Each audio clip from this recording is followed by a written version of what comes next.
The Flash Season 4 Episode 3 titled Luck Be LA, and this one really shows for me what I think is the problem with this season of The Flash so far for these first 3 episodes, and that is they listen to the criticisms for Season 3. You know, the last season, a lot of people felt it was way too dark. They wanted Flash to be a more lighthearted show, so the showrunners and the writers listened to that, and they made it a more lighthearted show. But the problem is, it feels too lighthearted. It feels goofy as hell. I mean, anything for this, particularly for this episode, anything dealing with the wedding felt forced when it comes to the humor. It felt like really mean in a way. I mean, you know, Iris calls Barry to go to a church and get married in like a middle of a funeral. That for me felt like, Iris, what the hell? Barry, you should, like, we're in the middle of, we're not doing this in the middle of a funeral. This is insensitive. And the whole thing about, like, Barry walks into their apartment and sees the wedding dress, and Iris is in the wedding dress, and she's like, come up! Oh, close your eyes!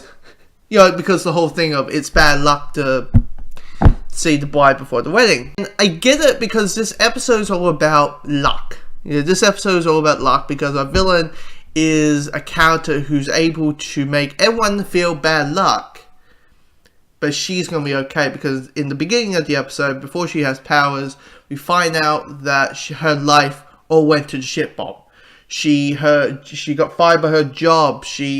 Her car gets towed. Her boyfriend cheats on her, on the secretarial cliches, right? So I get it. So the whole idea is like have everyone feel bad luck except her, even our characters, and even the city. But it just felt like, it felt goofy. It just felt goofy. And when it came to the third act, when the big, you know, climax, it, like, the whole city, like, the more luck that Becky gets, the more bad luck that the city will get. I'm like, what?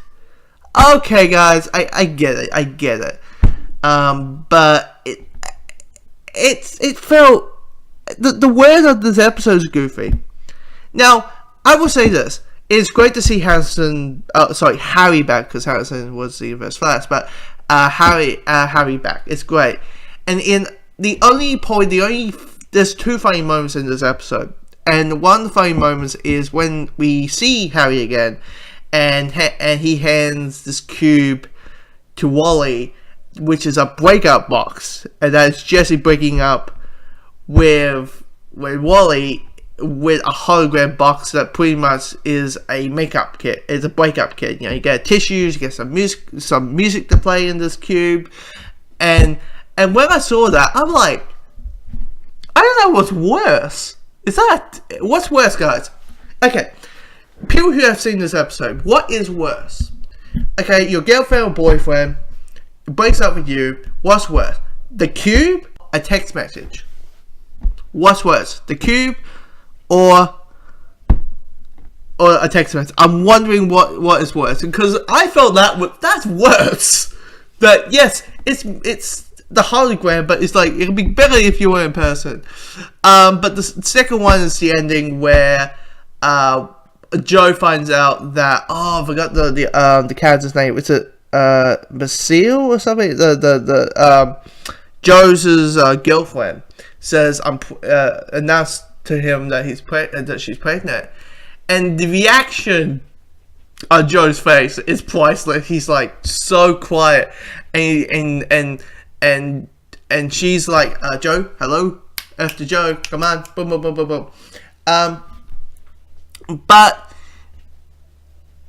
besides those moments, everything else is so goofy, and you know, it all felt very convenient. And we do have, you know, 12. We got 10 more metahumans to talk to reference about and be introduced to. Obviously, one of them's probably going to be Kay Sackhoff. They announced that she's going to be in season 4, some way or the other. But yeah, it's just one of those things where, like, you showrunners and the showrunners of the Flash and the writers of the Flash, you know, listen to the fans, but just scale back from the goofiness and have assistant tone. I love the new Barry. I like that, but just download the goofiness.